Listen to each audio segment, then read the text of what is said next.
다음으로 마지막이죠. 한국 상고사회와 태호 구망 관련 문화의 연계성이라는 주제로 발표하실 박선식 박사님을 간단하게 소개하겠습니다. 박선식 박사님은 동국대학교 미술학과 거기에서 박사를 하신 것 같아요. 그리고 동북아 상고 시기, 신단의 존재 이용과 문학적 함의 등 주로 동북아 상고 문화 관련 논문이 다수가 있습니다. 현재는 한국 인문과학 예술교육원 대표이십니다. 자, 그러면 박사님 주옥 같은 발표문을 들어보도록 하겠습니다. 마이크를 박사님께 옮기겠습니다. 예, 박선식입니다. 제가 다룰 주제는 한국 상고사회와 태호 구망 관련 문화의 연계성인데요. 태호는 팔괘를 만드신 태호 복희님이고요. 구망은 소금천시의 후예로서 우리가 알고 있는 십간 12지에서 12지를 만들었다라고 하는 분이에요. 제 글에서는 회남자의 우리 상고시대 조선을 비롯해서 총 4개의 지역이 좀 충격적이게도 태호 복희가 관리하던 땅이라고 한자 원문에 분명히 적시되어 있습니다. 이 글은 동북공정으로 우리 역사 문화를 정말 그야말로 침탈하는 데 열을 올리고 있는 중국 지성사회가 이거를 발견을 아직 못하고 있는 것 같은데, 이거를 보면은 굉장히 이거야말로 우리가 바라던 바다 하고서는 우리 상고 조선을 자신들의 예하 속국으로 이야기할 것 같아요. 그럼 저는 이렇게 위험한 이 텍스트를 왜 이걸 들고 나왔을까 고민이 참 많았어요. 그런데 이 텍스트는 우리에게 독이 될 수도 있지만 약이 될 수도 있어요. 굉장히 양날의 칼처럼 위험천만합니다, 사실은. 근데 이제 제가 무딘 머리를 가지고 오늘 이거를 잘 해야 되는데 사실 좀 걱정스럽습니다. 제가 이 부담스러운 테마를 나름대로 극복하기 위해서 좀 무리가 있을 수 있겠지만은 의문학적인 접근을 좀 시도했으니 들으시는 선생님들이 좀 양해를 좀 해주시기 바랍니다. 주어진 구성은 총 5개로 이루어졌고요. 첫째 1장에서는 한국 학술 문화사에 있어서 태호 복희는 외래사상 문화의 원조일까라고 하는 다소 좀 도발적인 화두를 던졌습니다. 미리 말씀드리지만 태호 복희는 회남자에 있는 텍스트를 근거로 한다면 절대 외래사상 문화의 원조가 아니라 거꾸로 우리 한국 상고 문화의 또 다른 중추 요소를 연 비조다, 이렇게 감히 말할 수가 있겠습니다. 우리가 살아가면서 느끼는 기람과 흉함이 있고요, 극단적으로는 삶과 죽음의 문제로 직면합니다. 우리말 중에 도큐즘이라고 하는 아주 고상한 말이 있어요. 정말 저는 감사해요. 기륭을 뜻하는 순우리말이에요, 도큐즘이. 그리고 죽살이라는 말이 있어요. 사생이라는 말을 우리말로 다룬 이 고전에 나오는 말이에요. 저는 이 두 어휘를 발견할 때 정말 기분 좋았어요. 우리가 학문할 수 있는 힘을 우리 조상들이 남겨줬다. 이 도큐즘과 죽살이를 다루는 것이 영리다. 왜? 영리는 삶과 죽음, 길과 흉을 다루기 때문에 그렇다는 거죠. 이 영리의 모태가 바로 복희님의 팔괘인데, 근데 저는 사실은 의문이 있었어요. 복희에 의해서 팔괘가 이루어져서 동아시아의 영리는 진전된 걸까? 과연 그럴까? 합리적인 의문을 가졌다는 거죠. 모든 것을 중국으로부터 일방적으로 가져가서 정말 훔쳐갔다라고 극악하게 표현하고 있는 오늘날에 있어서 제가 태호 복희를 한국 사상문화의 또 다른 비조로 이야기한다라면 엄청난 공격이 올 것 같아요. 그 1894년 갑오년인데 동학 봉기가 일어나던 해에 일본 지식인들은 우리 조선 팔도에 사방에 깔려 있어서 정세를 파악했는데 한 지식인이 조선 기문이라고 해서 샅샅이 연구한 보고서를 발간했는데 여기에는 세상에 당시 조선인들이 쓰고 다니던 모자까지 그려놨는데 저 모자 중에 하나가 팔괘 총관인데 팔괘를 저렇게 크게 그려놨어요. 이것을 보면은 얼마 전까지 유통되던 우리의 그 자주적 사관에 비춰보면 정말 얼빠지고 넋빠진 우리 조상들이로구나, 이렇게 생각할 수 있는데 회남자 기록을 보면은 전혀 아닌 거죠. 왜? 우리 민족은 영리를 정말 이 온몸으로 수용해서 활용하던 민족이기 때문에 저 갑오년에 저런 모자를 쓰고 다니는 게 넋빠진 행동이 아니라 넋 있는 행동이라는 거죠. 책력이나 온갖 주문서, 비결서, 심지어는 이런 군기 깃발에도 이런 복희 팔괘를 이렇게 장황하게 사용했어요. 자, 문제는 구망입니다. 복희는 알겠는데 구망이 누구냐 이거죠. 구망은 아까도 말한 것처럼 12지를 만들고요. 그리고 이 사람을 도상으로 옮길 때는 항상 2마리의 용을 올라타고 다니는 신비한 인물로 표현해놨어요. 그런데 이 2마리의 용이 우리 민족에게는 생소할 것 같지만 조선 후기에 배종휘의 문집인 고촌선생 문집에 보면은 단군께서 남해를 순행하시면서 후토에게 제사진을 무렵에 바다에서 2마리의 붉은 용이 나와서 괴짝을 선물했고 그 괴짝에서 나온 옥동자가 나중에 남해를 방어하는 남해장에 임명됐다는 사실이 써 있어요. 이것이 바로 유명한 비천생 설화입니다. 뿐만 아니라 이 구망이 소금천씨의 후예라고 제가 소개를 했는데 놀랍게 이 고구려의 이 벽화를 보면은 소금천씨의 딸로 알려져 있는 옥녀가 저렇게 2군데나 그려져 있어요. 그래서 상당히 우리가 좀 당황스러운데 사실은 그 조선 후기부터 20-30년 전까지 무속 가문에서 흔히 주문할 때 보던 책이 이 태을경이라는 무경인데 저기에 보면 저렇게 옥녀 배하라고 분명히 써 있죠.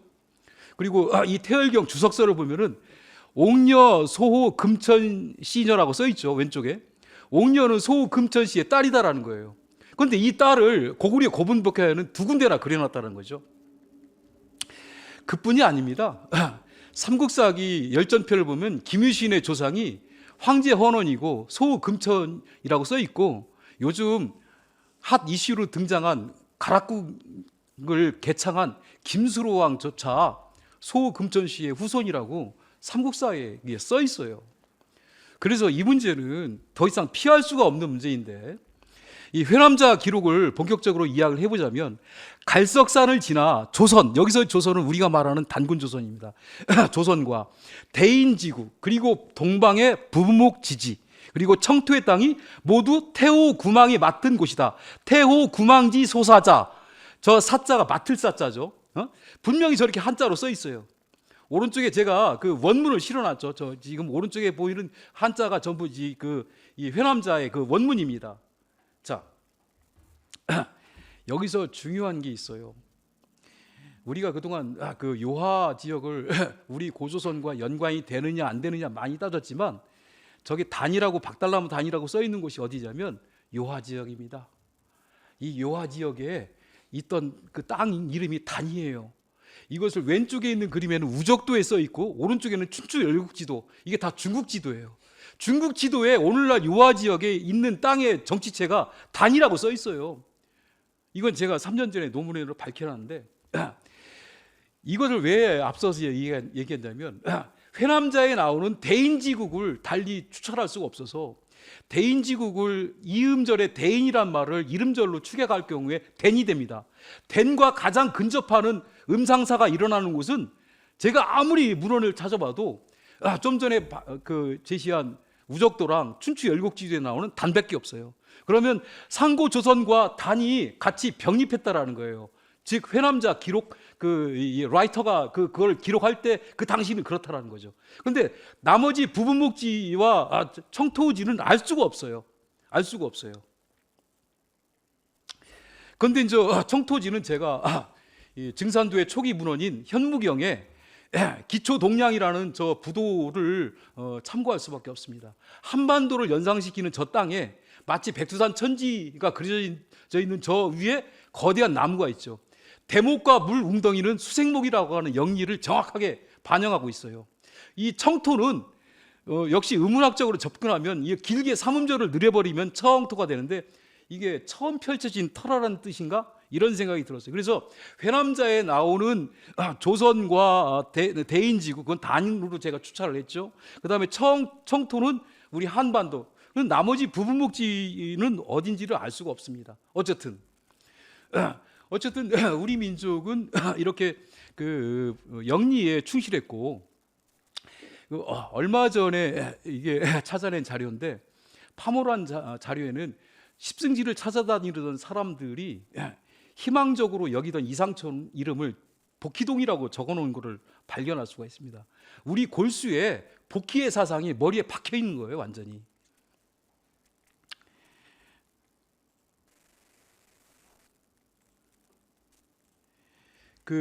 제가 빨리 좀 진행을 할 수밖에 없는데, 이 복희는 8궤를 만들어서 영리의 기초를 마련했는데, 저는 아까 말한 것처럼 이 인류의 운명을 이야기하는 그 체계가 반드시 동아시아에서 복희만에 의해서 창안된 걸까?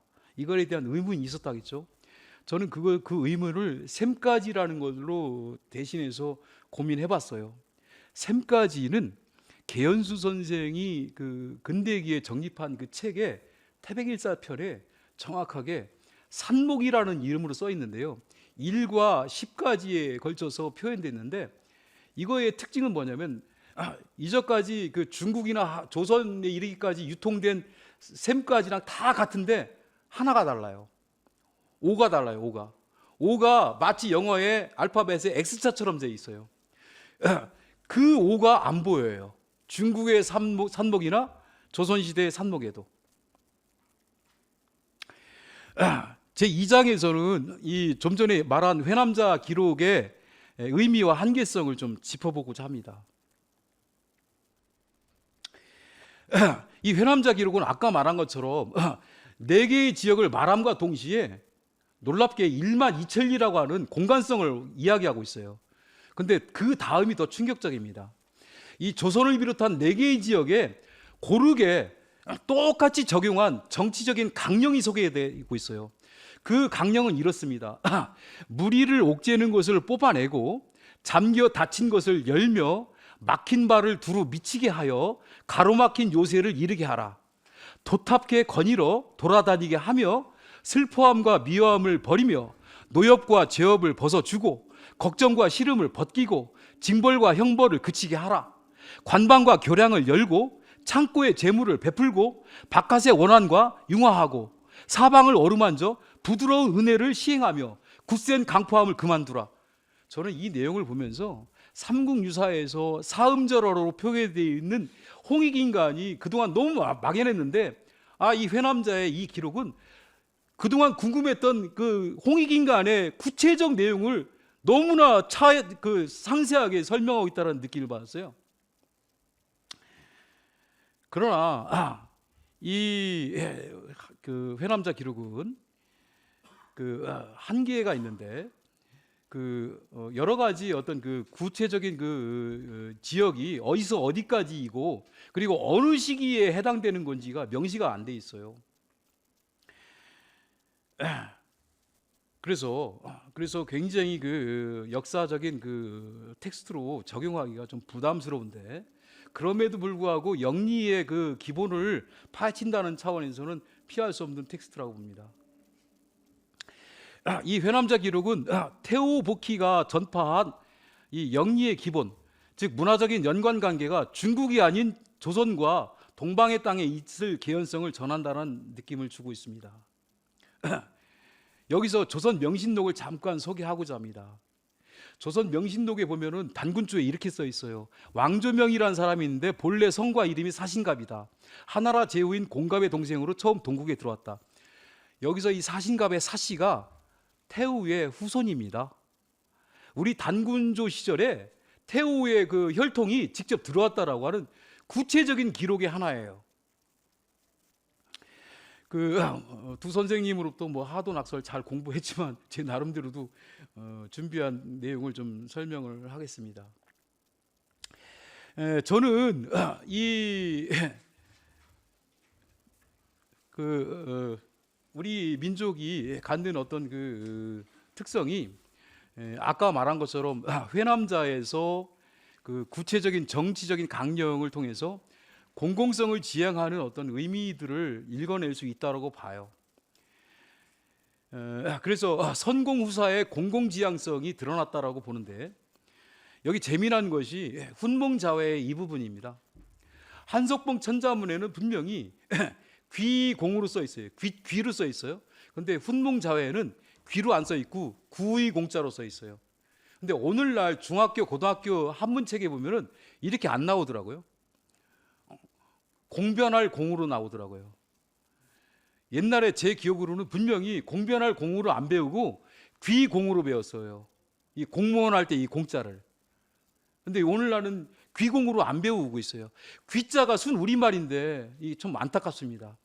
이 귀나 구이는 순 우리말로 공공성을 뜻하는 거예요. 공공성.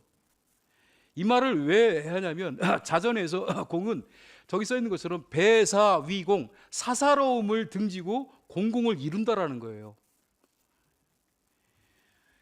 왜 이 얘기를 했냐면 우리 민족을, 조선을 포함한 집단적 표현이 뭐냐면 구이와 구려가 있어요. 구이는 알겠는데 구려는 좀 비판적이죠, 요즘에. 그러나 저는 구려도 우리 민족을 지칭하는 언어라고 봅니다.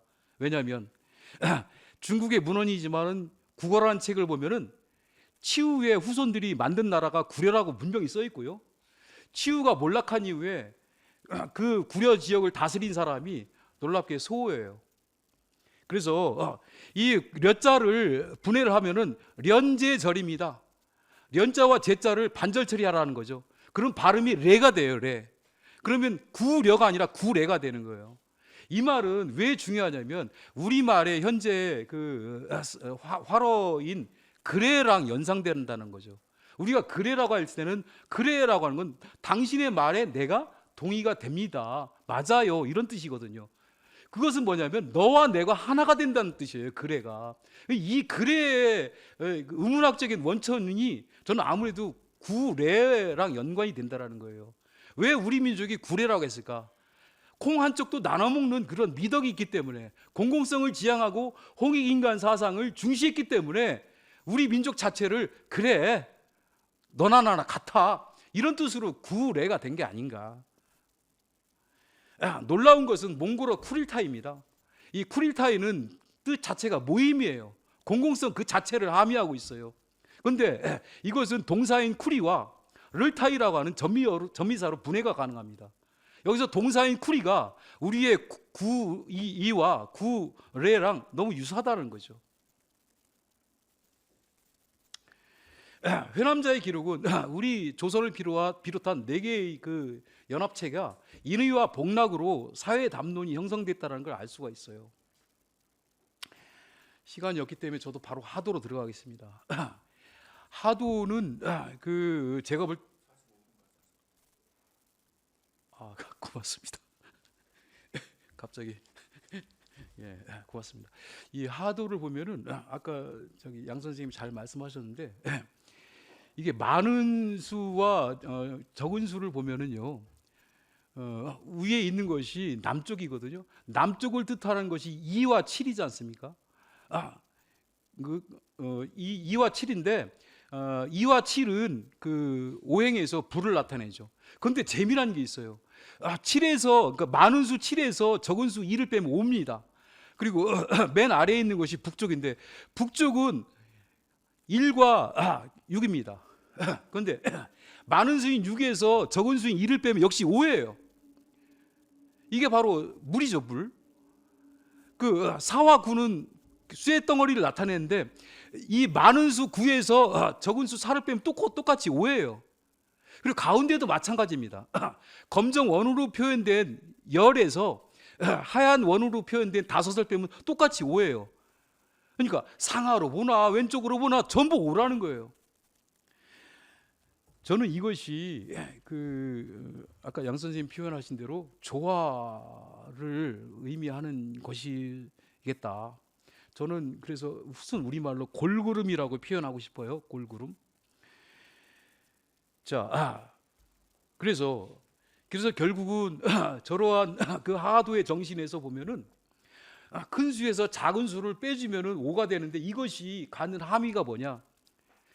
많이 가진 사람이 적게 가진 사람에게 배려해주는 사상이 있다. 이것이야말로 아름다운 마음인데, 저는 이것을 우리말로 귀맘 또는 굿맘이라고 바꾸고 싶어요. 귀는 아까도 말한 것처럼 한석봉 천자문에서 공자가 귀공자인데, 귀가 공공을 뜻한다고 했죠. 공공의 마음이라는 거죠. 그럼 구운 마음은 뭐냐? 구의 마음이라는 거죠. 왜냐하면 구의도 역시 공공을 뜻하는데, 이 구의 공공을 위한 행동이에요. 사실은 놀 의에서 의시 나왔기 때문에 우리가 이 노릇 못 해먹겠다 해서 그 노릇이라는 게 행동을 뜻하는 거거든요.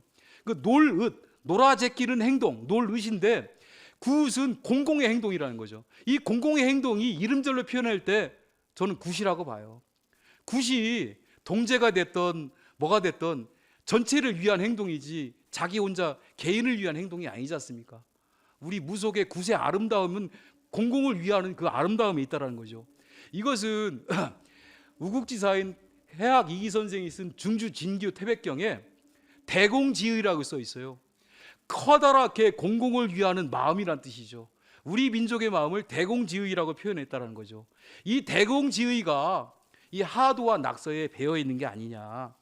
그러면 자꾸 왜 하도와 낙서가 우리 것도 아닌데 자꾸 저걸 우리 결의인 것처럼 표현하느냐. 저는 나름대로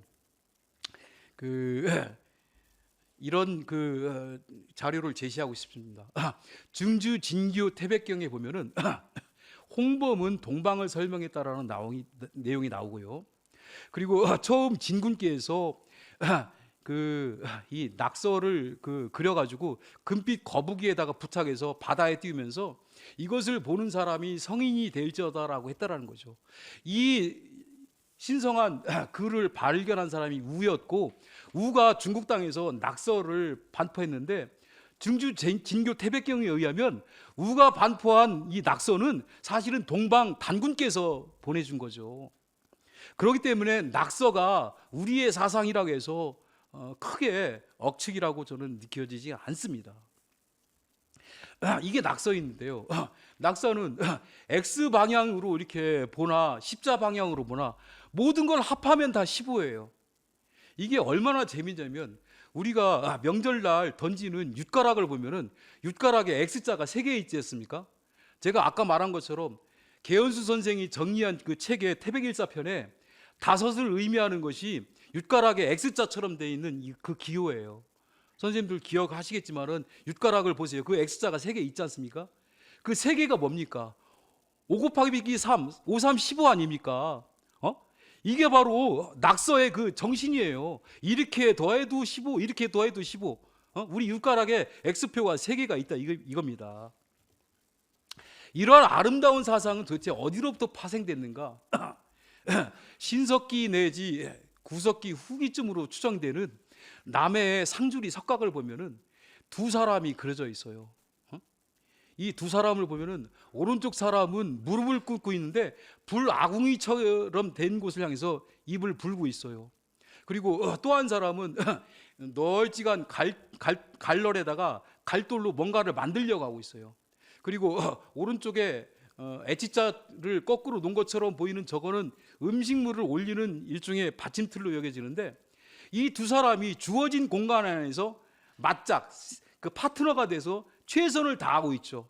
이것은 하도에서 그 1과 6이 같이 있을 때는 많은 수에서 적은 수를 빼줘야 5가 되고, 그리고 2와 7일 경우에는 7에서 5를 빼줘야 같아지는 것처럼 이 남해 상주리 석각에서 두 사람이 싸우지 않고 제 역할을 다 하는 이 아름다운 조화가, 이런 정신이 바로 하드웨어에서 나오는, 그리고 낙서에서 보게 되는 골고름, 조화의 어떤 그 기본 요소가 아닌가 이렇게 생각합니다. 그리고 뿐만 아니라 우리나라 각 지역에서 발견되는 저 가운데의 십자 또는 각도를 달리 보면 저기 X자처럼 보이지 않습니까? 윷가락의 그 모형, 그리고 신시시대의 그 산목에서 다섯을 뜻하는 X자 모양과 똑같지 않습니까? 그리고 겉에는 둥글게 표현되어 있어요. 이것이 윤널골 바위 그림이라는 건데, 이 그림이 우리나라에 굉장히 많아요. 왼쪽의 사진은 제가 직접 그 북한산에서 발견하고 찍은 사진이에요. 이건 역시 어느 곳을 향하든 간에 일정하게 고르게 되어야 한다. 누군가 많이 가져가고 누가 들거지가는 게 아니라 콩 한 쪽도 나눠 먹는다는 심정을 그대로 표현한 게 아닌가. 그 사장인데요. 그래서 골고름, 조화를 거룩하게 여기던 이 신성 숭황도상의 연원을 좀 고민해 보고자 합니다. 해남의 단군전에 보면은 이 단군께서는 복식이 좀 독특해요. 다른 단군 어진과 달리 맨 그 안쪽에 있는 그림을 보면은 분명히 그 물고기 비늘 모양으로 돼 있어요. 그리고 겉에는 풀잎의 이 칠해거리를 하고 있죠. 이것은 무슨 의미냐? 물과 그러니까 육지나 물이나 모든 곳에 있는 백성들을, 그리고 생물들을 포용한다는 의미가 아닐까. 저는 이 그림에서 접하군생을 느낍니다. 솔직히 말해서 모든 군생과 접하해서 그들을 교화한다라고 하는 풍류의 기본 사상이 이런 영정에도 담겨 있는 게 아닌가, 그런 생각을 해봅니다. 문제는 증주 진규 태백경이에요. 아까도 말했지만 증주 진규 태백경에 아사달의 별칭인 당장경이 뭐라고 써 있냐면 구지사라고 써 있다는 거죠. 이 구지사를 제가 계속 고민하고 있는데 어렴풋이 뭔가 하늘에서 저한테 좀 선물을 주신 것 같아요. 의문학적으로 구지가 제가 그렇게 고민하고 있던 구대, 뭐냐면 굿은 아까 말한 것처럼 공공을 위한 행동이라는 거죠. 대는 뭐냐면 좋은데 나쁜데, 장소를 뜻하지 않습니까? 찬데 더운데 할 때 대. 그러니까 구대는 공공을 위한 행동이 벌어지는 장소, 그리고 사는 사이, 세, 핵심, 그 중심 센터. 그래서 구지사는 뭐냐면 공공성을 꾀하는 곳의 가운데란 뜻이 아닌가. 이것은 뭐냐면 굿을 행하는 장소죠. 굿이라고 하는 신성제의를 벌이는 핵심 센터를 말하는 거겠죠. 여기서 더 재미난 게 있는데 조선시대의 단학 수련자들이 신성시한 책 중에 하나가 단서 구결입니다. 이 책에 보면은 이런 내용이 써 있어요. 수행자들이 머무는 공간을 환이라고 명시했는데 이 환에는 특별한 기물을 설치합니다. 거울 3개, 칼 4개, 그리고 천전을 쓴 병풍. 자, 왼쪽에 보면 칠우상, 칠성검, 용, 오우상, 오행이라고 써 있는데 이런 걸 통해서 어떤 그 조화를 뜻하는 게 아닌가.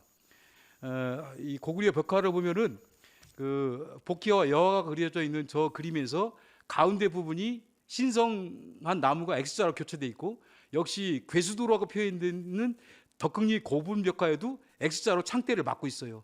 그리고 신석기 시대의 평양 남경 유적에 저 토기도 구련문으로 X자로 꼬여 있고요. 이 X자로 꼬여 있는 거는 누누이 말하지만은 신시시대의 산목에서 나오는 X자, 즉 오를 뜻하는 게 아닌가, 조화. 그래서 공자도 자욕 거 구이다. 왜 구이라고 했을까? 동이라고 안 하고 조선이라고 안 하고 왜 구이라고 했을까?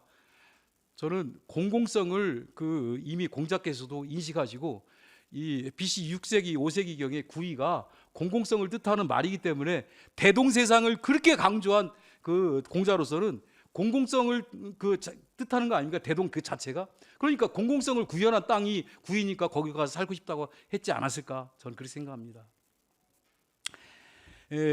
우리나라의 길림성 오해모 고구려 벽화에 보면은 8괴를 그리는 인물도상이 나와요. 이게 재미나게도 중국에도 이보다 앞서는 팔괘에 관한 그림이 없어요. 우리의 그림이 나온다라는 거예요. 이 복귀 팔괘에 관한 미술사학적으로 가장 앞선 그림이 우리 거라는 거예요. 중국에 있지가 않아요. 고구려 천장 벽화를 보세요. 뭔가 어딘가 하도 낙서랑 비슷하게 느껴지지 않아요? 왜 천장에다 저렇게 해놨을까? 그 많은 도상을 통해서 우리가 골수에 맺힐 정도로 태극과 팔괘를 통해서 천지조화와 삼라만상의 그 균형을 생각했다는 걸 알 수가 있습니다. 그 재미난 것은 목석 전 동해라고 하는 시가 있는데 여기에 저기 써 있는 것처럼 마고 척주 친전계라고 하는 내용이 있어요. 이게 왜 중요하냐면 마고께서 샘가지를 던져 밭을 가까이 하고 고쳤다네, 이런 뜻인데, 마고가 마치 윷놀이 하듯이 샘가지를 던져서 어느 땅이 우리 백성 살만한 곳인가 하고 점을 친 거예요. 이것은 마고가 굉장히 백성을 위해서 적극적으로 움직였고, 그리고 그 마고는 가만히 있는 것이 아니라 밭을 가까이 하고 밭을 고친 인물이에요. 농경의 어떤 그 실천성을 드러냈다라는 거죠. 더 재미난 게 이 그림입니다. 조선 전기의 유학자로 유명한 하서 김인우 선생이 샘가지를 세상에 저렇게 연구했어요. 샘가지를 1지 1에서 9지 9까지 81개 요소로 정리했어요. 천지조화와 삼라만상의 이 질서를 구성했는데, 이 요약본이 구수상함이라는 가운데 표예요. 이 구수상함이 얼마나 재미냐면, 인생과 이 우주라는 것은 기람도 50%, 흉함도 50%, 그것이 마치 우리 신시시대 산목처럼 엇갈렸어요. X처럼. 그런데 그것은 항상 일정하다. 행복과 불행은 항상 일정한 거다. 그래서 십자 모양에 뭐라고 써 있냐면 고를 평자로 써놨어요. 세상에. 이 하서 김인우 선생이 비록 유학자, 성리학자지만 이분은 삼라만상 우주 질서를 길흉과 그 기륭의 균등한 배합으로 설명하려고 했다라는 거죠. 그것도 81자로. 아까 말한 것처럼 그 고구려 천장 벽화에는 골구름의 지향성이 반영돼 있다라는 것을 말씀드리고요. 맺는 말은 제가 이미 본문 설명하면서 충분히 전달한 것 같아서 이만 생략합니다. 들어주셔서 매우 감사합니다.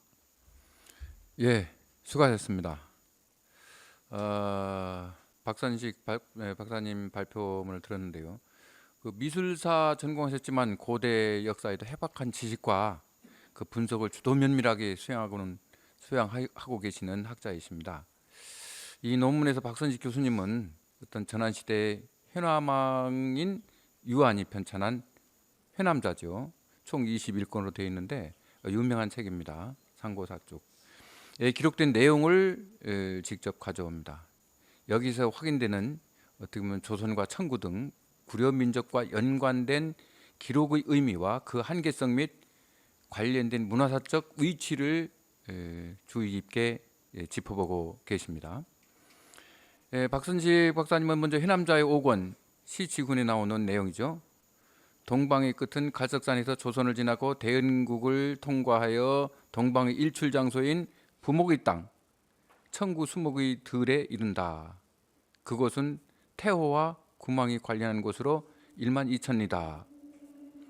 이 내용을 직접 가져오고 있습니다. 이로부터 조선과 청구의 땅에 살았던 어떻게 보면 주체 세력이 한민족의 혈통인 구려족이었다는 것, 또 태호복희와 구망이 곧 구려족임을 밝히고 있고 어떤 다스리고 있는 자가 아니었나, 이렇게 생각해 볼 수 있겠습니다. 또 하나, 그 박사님께서는 그 해남자의 기록에 그 구려에는 이미 그 홍익인간의 이념적인 실천이 들어있다, 이렇게 보는 것 같습니다.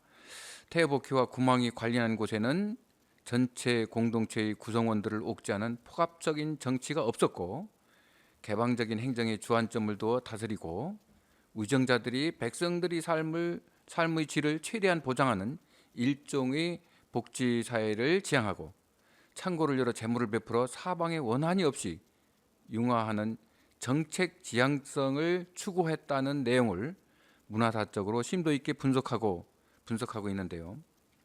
이로부터 볼 때 그 박선식 박사님께서는 한민족의 교육 이념인 홍익 인간 사상이 바로 거기에 충분히 스며들어 있다라는 것을 간파해내고 있습니다. 마지막으로 아주 시사적인 논거가 하나 등장하는데요.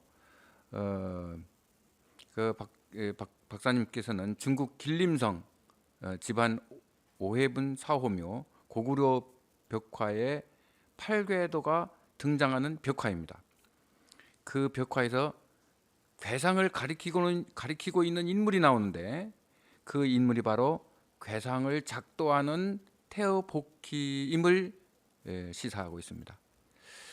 이 태어복희 괴상과 관련한 태어복희는 중국에서 일반화된 복희 도상과 비슷하다는 거죠. 어떻게 보면은 이 사호묘 오해분 사호묘 고구려 벽화에 나오는 요 그림이 인물상이 결국은 복희 도상의